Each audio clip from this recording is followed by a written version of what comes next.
આ મેહુલભાઈ જો હવે આ કાયદેસરનો અત્યારે શોટ આવે છે 980 એસીવી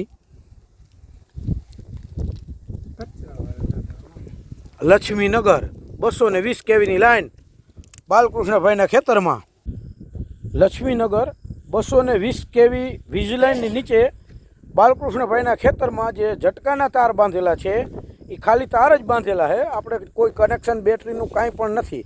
આ 220 કેવીની જે ઉપર આ લાઈન નીકળીને એના તારમાંથી કરંટને પકડી અને આ જો લાઇટ થાય છે અને કરંટ પકડે છે, તારને અડાતું પણ નથી.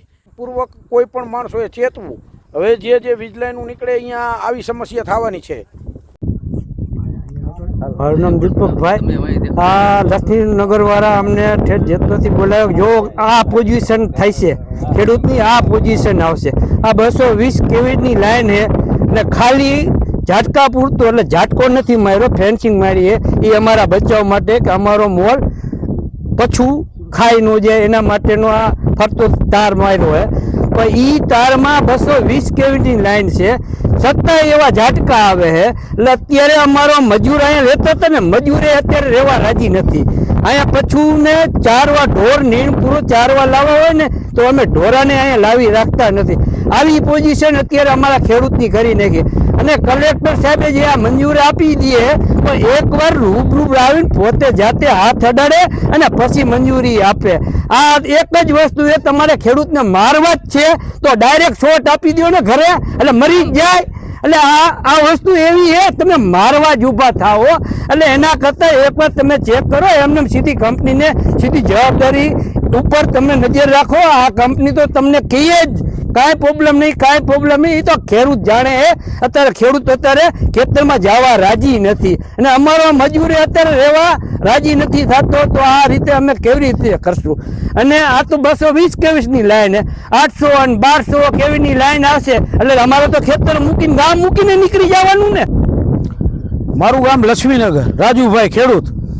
હવે પ્રશ્ન અત્યાર સુધીનો તો 400 ગણા વળતરની માંગ હતી ખેડૂતોની, પણ હવે ખેડૂતોને મારી વિનંતી છે કે 400 ગણું વળતર તો એ આપીને છૂટી જશે, પણ જે આ તારમાં શોર્ટ આવે છે આપણે બતાવ્યું. કલેક્ટરશ્રીને આપણે આમંત્રણ આપી છીએ, લક્ષ્મીનગર મોરબીથી તમે આવી જાઓ અને તારને અડી જાઓ, જોઈ જાઓ. અને આ તારમાં કોઈ કારણોસર કોઈને શોર્ટ સર્કિટ થઈ અને કોઈની જાનહાની થાય, ખુમારી થાય કાંઈ પણ, તો એની જવાબદારી કંપનીએ સ્વીકારવી પડશે. જે ખેડૂતના ખેતરમાંથી લાઈન પસાર થાય એ લોકોને એને ફોર્મ ભરીને આપવું પડશે કે આ લાઈન થ્રુ અથવા તો આ લાઈનના માધ્યમથી કાંઈ પણ જે ઘટના ઘટે એની જવાબદારી સંપૂર્ણપણે અમારી છે. આ ફોર્મ કંપની ભરીને આપે તે પછી જ ખેડૂતને માન્ય રાખવાનું રહેશે. અને આ એક નવો મુદ્દો મૂકવાનો હોય. ખેડૂતને અત્યાર સુધી તો ખ્યાલ નહોતો કે આ એક સમસ્યા 220 કેવીની લાઈનમાં જો આટલી સમસ્યા છે તો પછી તો 1200 કેવી સુધી લાઈન નીકળવાની છે. તો એ લાઈન નીચે તો શું થવાનું છે? એટલે આ કલેક્ટરશ્રીને આપણે વહેલી તકે અહીંયા કોઈ ઘટના ઘટે અને બનાવ બને અને પછી ધોળવું, એના કરતાં વહેલા આવી નિરીક્ષણ કરે અને કંપનીને સૂચન કરે કે ભાઈ આનો નિકાલ કરો, આ શોર્ટ ન આવે એના માટે તમારે જે કરવું ઘટે એ કરો. કે લાઈન કંપનીએ નાખી અને એ કંપનીને નાખવા માટે મદદ કરી કલેક્ટર સાહેબે 16 હેઠળનો હુકમ કરી. સમજાણું, ખેડૂતોની મંજૂરી ન હોય, ખેડૂત વિરોધ કરે પણ 16 હેઠળની મંજૂરી દઈ દે ને કલેક્ટર સાહેબ, એટલે આ બળજબરીપૂર્વક લાઈન નાખે પોલીસ પ્રોટેક્શન સાથે. એટલે કલેક્ટર પ્રશાસન પણ આમાં એટલું જવાબદાર છે. એટલે બેની જવાબદારી બને કંપની અને પ્રશાસનની કે આ ખેડૂતને કાંઈ પણ થાય તો એની સંપૂર્ણ જવાબદારી બે લેવી પડે. બરોબર? હા, સાચી જ વાત છે ને. કારણ કે આ